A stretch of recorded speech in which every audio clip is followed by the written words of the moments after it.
泉州ラフの獣王氏は幕の後ろに隠れ、政治にも人事にも一切干渉しない。しかし事が魔音の実と関われば、獣王氏は全てを凌駕する決定権を行使し、幽霊のごとく反乱を派遣し目標を重複する。獣王氏の反乱は皆卓越した腕を持つ。そして獣王氏の者には知ってはならない過去がある。説意はそんな反乱の一人、あるいはかつて人であった者。説意は壊滅の運命を歩む量子属性のキャラクター。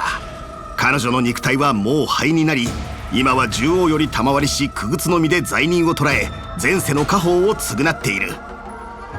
通常攻撃は説意の攻撃力に応じて敵単体に量子属性ダメージを与える。戦闘スキルは説意の攻撃力に応じて敵単体およびその隣の敵に量子属性ダメージを与える。マップ探索中に秘技を使用すると敵を攻撃する。戦闘に入るとき説意の攻撃力に応じて敵全体に量子属性ダメージを与える。獣王氏4半眼のうち光、左、慶、門の功を担っている。罪人や悪党に対して説意は一切の情けをかけない。必殺技を発動すると説意は自身の攻撃力に応じて敵単体に量子属性ダメージを与える。この攻撃は敵の弱点属性を無視して人生を削る。敵を弱点撃破した時、量子属性の弱点撃破効果が触発される。この攻撃で削った人生が多いほど余ダメージがアップする。この余ダメージアップ効果には上限がある。説意が攻撃で敵の人生を削った時に獲得する悪号は削った人生が多いほど増える。特筆すべきは本人以外の味方が敵の人生を削った時も説意は決まった数の悪号を獲得する。悪号が上限に達した時、説意は追加攻撃を行い複数回ダメージを与える。1回ごとに説意の攻撃力に応じてランダムな敵単体にダメージを与えるんだ。追加攻撃では悪号を獲得できない。特定の奇跡を覚醒させると説意は上限を超えた悪号を得られるようになる。その総数には上限があるぞ。説意がテンプを発動すると一定総数の悪号を獲得する。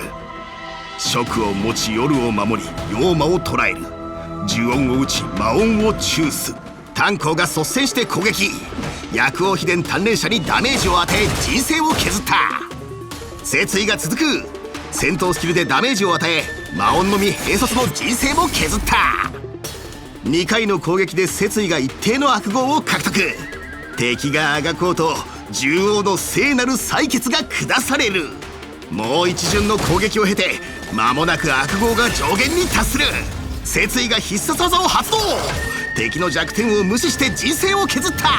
そして削った人生に応じて余ダメージがアップ。審判が下された。説意の追加攻撃。